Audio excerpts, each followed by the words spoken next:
नमस्कार. आता सध्याच्या म्हणजे बातम्या जर पाहिल्या टीव्हीवर वगैरे आपण 2 दिवस आपण पाहतोय.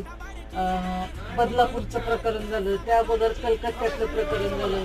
अशा बातम्या वाचून मन सुन्न होतं आणि ज्यांना मुली आहेत अशा लोकांना काळजी वाटणं, चिंता वाटणं हे स्वाभाविकच आहे. पण मला मुलींच्या पालकांना सांगायचं आहे की मुलगी जरी असेल ती तरी तिला सक्षम बनवा, समाजात कसं भिडायचं हे तिला शिकवा.